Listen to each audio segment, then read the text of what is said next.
Okay, तो homogeneous equation with constant coefficient सबसे पहला वाला पार्ट, जिसमें हमको सिर्फ सी एफ निकालना है, कॉम्प्लीमेंट्री फंक्शन, सिंपल वाला पार्ट। इसमें हमारी जो बेसिक इक्वेशन होती है कितनी भी ऑर्डर की हो सकती है, जनरली 2 या 3 ऑर्डर की आएगी।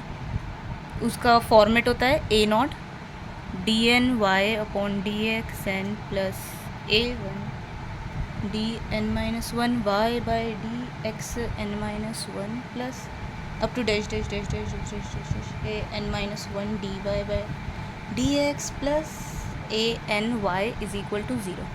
इस फॉर्मेट की इक्वेशन होगी। जैसे अगर सेकेंड ऑर्डर है तो सीधा हो जाएगा A not D two Y by D X square plus A one D Y by D X is equal to plus A two Y is equal to 0। इस टाइप से कोई सी भी इक्वेशन आ सकती है। अब इस फॉर्म की जब इक्वेशन है हमारे पास नॉर्मल, यहाँ पे A not A one A two A three ये रियल कॉन्स्टेंट्स है। इसमें एक्स वगैरह कुछ भी अंदर घुसा हुआ नहीं रहेगा, एक्स वाई कुछ भी अंदर नहीं घुसेगा, इसलिए कांस्टेंट है। अब इसमें भी हमारे 3 केसेस बनते हैं, या तो रियल और डिस्टिंक्ट रूट्स आएंगे कि अलग अलग है, रियल है और अलग अलग है। दूसरा केस है रियल है बट रिपीट हो रहे हैं, और तीसरा है कॉम्प्लेक्स रूट्स है कि रियल रूट्स है ही नहीं।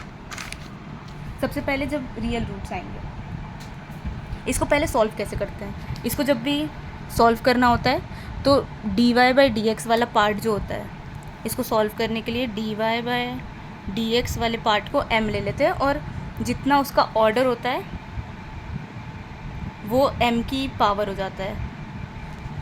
ठीक, जैसे अगर यहाँ पे D Y by D X D N Y by D X N है, तो ये हो जाएगा ए नॉट m की power n plus A one M की power n minus one up to dash dash dash dash इस type से।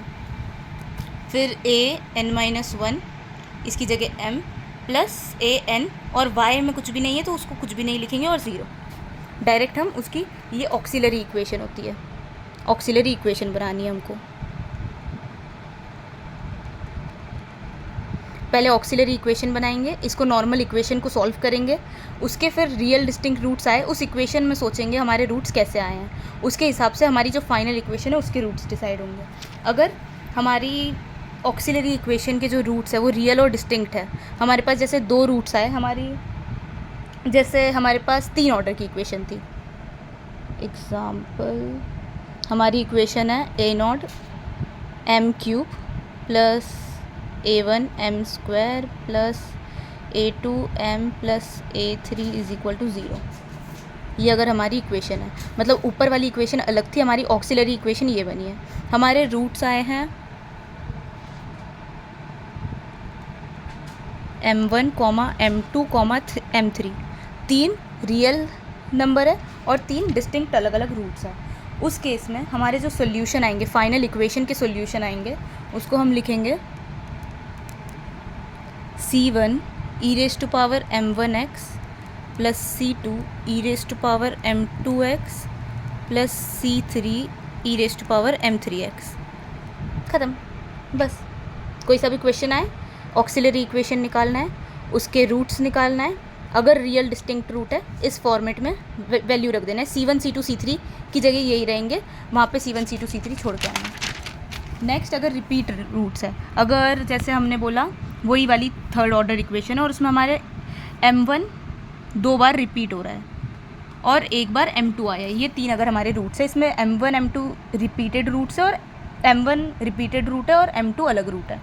इस केस में जो हमारा सॉल्यूशन बनेगा, इस केस में m1 जितनी बार रिपीट होगा उसके हिसाब से हम कांस्टेंट लिखेंगे c1 plus c2x m1 e raise to power m1x, c1 plus c2x e raise to power m1x। जैसे यहाँ लिखा था c1 e raise to power m1x, वैसे ही यहाँ लिखेंगे c1 plus c2x e raise to power m1x, क्योंकि m1 2 बार आ रहा है। अगर 3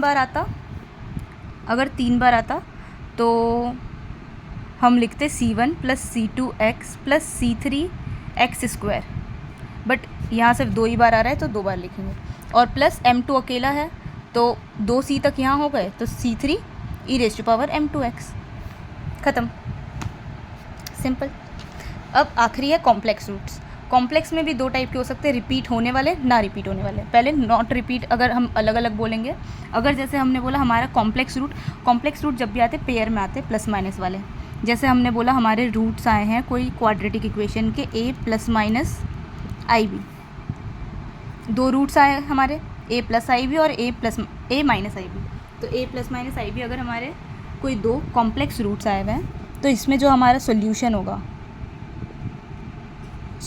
होगा वो होगा y is equals to E raise to power A X C one sine B X plus C two cos B x.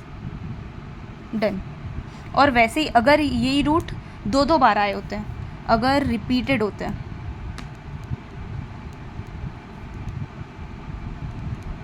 अगर रिपीटेड कॉम्प्लेक्स होते हैं, तो जैसे अगर हमने बोला roots a plus minus I B ही दो बार आए हैं, सेम रूट्स, क्योंकि रिपीटेड है तो a प्लस आई बी भी दो बार आएगा, a माइनस आई बी भी दो बार आएगा। तो सोल्यूशन हो जाएगा y is equals to E A X as it is. अब इसके अंदर c1 वापस जैसे हमने यहाँ पे चेंज किया था वहीं के वहीं c1 चेंज हो जाएगा, c1 plus c2x sine B x. अगर 3 बार आते हैं तो वैसा का वैसा कर देते हैं, c1 plus c2x plus c3x square. 4 बार आते तो c1 plus c2x plus c3x square plus c4x raise to power 3, इस टाइप से। 2 बार है तो c1 plus c2x sine B X plus, अब 2 हो गए तो c3 plus c4x cos B X. Done. और इसी तरह से homogeneous differential equation with constant coefficient. Done. इसका एक एग्जांपल अगर चाहिए तो क्वेश्चन एक देख लेते हैं।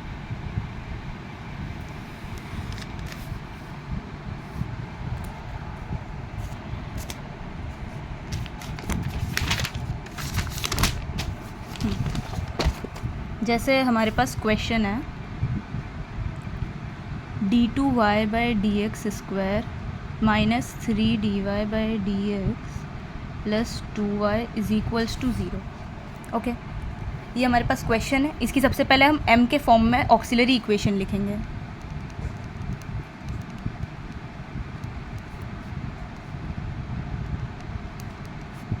dy बाई डी एक्स को m से रिप्लेस करना था तो m square minus 3m plus 2y को नहीं लिखते इज इक्वल टू 0।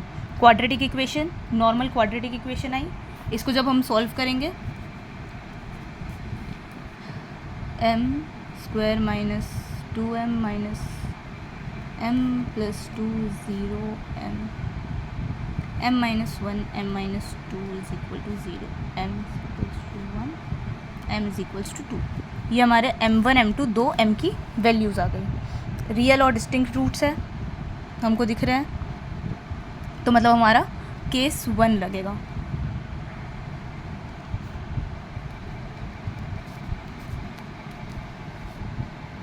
तो जो हमारा सॉल्यूशन हो जाएगा वो आएगा y is equals to c1 E raise to power m1x मतलब x प्लस c2 E raise to power m2x मतलब 2x।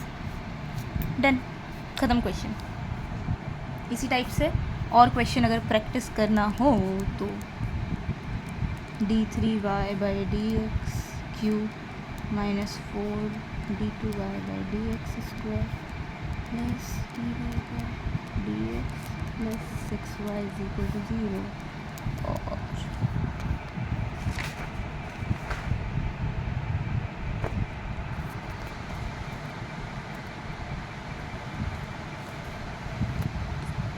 d2y by D X square plus y is equal to 0।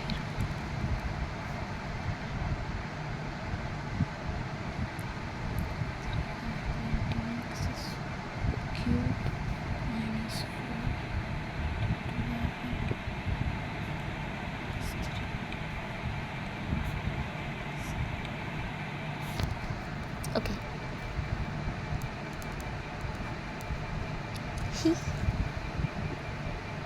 Notes अगर एक्स्ट्रा चाहिए हो तो कांटेक्ट करें।